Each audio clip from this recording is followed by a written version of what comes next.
ఎట్టకేలకు హైదరాబాద్‌లో కుటుంబం ఆత్మహత్య చేసుకున్న ఆ కథ మొత్తం కూడా బయటకొచ్చింది. పోలీసులు మొత్తం పిన్ టు పిన్ మొత్తం అంతా కూడా ఎంక్వైరీ చేసి అసలు ఎందుకు చనిపోయారనే విషయాలు మొత్తం బయట పెట్టారన్నమాట. ఆ పూర్తి వివరణ ఏంటంటే అంబర్పేటలో సంచలనం సృష్టించిన ఒకే కుటుంబానికి చెందిన ముగ్గురు ఆత్మహత్య కేసును పోలీసులు ఛేదించారు లాస్ట్‌కి. ఈ విషాద ఘటనకు సంబంధించి Secunderabad DCP Rakshitha Murthy press meet సమావేశంలో కీలక అంశాలు వెల్లడించారు. హైదరాబాద్‌లోని అంబర్పేట పోలీస్ స్టేషన్ పరిధిలో గత నెల ఫిబ్రవరి 24న రామ్‌రాజు, ఆయన భార్య మాధవి, కుమారుడు శశాంక్ రాజు తన నివాసంలో ఆత్మహత్య చేసుకున్న సంగతి అందరికీ తెలిసిందే. సో, మృతులు బిర్యానీ హోటల్ వ్యాపారం నిర్వహించేవారన్నమాట. వ్యాపార విస్తరణ కోసం వీరు పలువురి వద్ద సుమారు 50,00,000 వడ్డీకి అప్పు తీసుకున్నారంట. సో, అయితే ఈ తీసుకున్న అప్పుకు సంబంధించి భారీగా వడ్డీ చెల్లించాలని, అసలు మొత్తం వెంటనే తీర్చాలంటూ అప్పు ఇచ్చిన వారు తీవ్ర స్థాయిలో ఒత్తిడి పెంచారంట వాళ్ళు.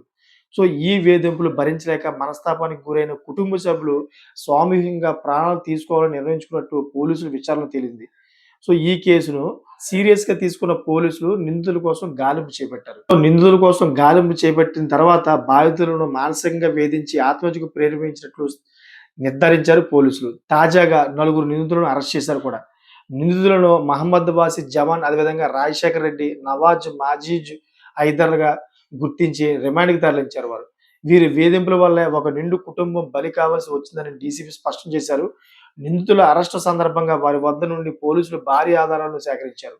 బాధితుల నుండి బలవంతంగా సంతకాలు చేయించుకున్న ఖాళీ ప్రామినెంట్ నోట్లు, అదేవిధంగా బ్యాంక్ చెక్కులు, మొబైల్ ఫోన్లతో పాటు ఎంఓయూలు, అదేవిధంగా మార్టిగేజ్ లోన్లు, అగ్రిమెంట్లు, భూపత్రాలు, బాండ్ పేపర్లను సీజ్ చేశారన్నమాట. అధిక వడ్డీలకు డబ్బులు ఇచ్చి సామాన్యులను వేధించే వారిపై కఠిన చర్యలు తీసుకుంటామని ఈ సందర్భంగా పోలీసులు హెచ్చరించారు. ఈ వీడియో రూపంగా నేను కూడా తెలియజేసేది ఏంటంటే, మీరు వ్యాపారం చేస్తామని లేదా మీరు అత్యవసరాల కోసం డబ్బులు తీసుకున్నప్పుడు అధిక వడ్డీతోటి డబ్బులు తీసుకోకండి. డబ్బులు తీసుకున్న తర్వాత వారికి వేధింపులు చేస్తా ఉంటారు. ఆ వేధింపులు మీరు తట్టుకోలేరు. దాని మీద కూడా చర్యలు తీసుకుంటారు ప్రభుత్వం. ఎవరైతే ఈ వడ్డీ గురించి వేధింపులకు గురి చేస్తారో వాళ్ళందరిని కూడా ప్రభుత్వం వదలదు. దాని గురించి ఒక ప్రత్యేక చట్టం కూడా ఉంది. ఎవరైతే వడ్డీలు ఇస్తారో వాళ్ళకి తెలీదేమో ఈ విషయాలు. సో, తగు జాగ్రత్తలు తీసుకోండి. ఎందుకంటే వడ్డీ ఇచ్చి మీరు ఇరుక్కోవడం ఎందుకు?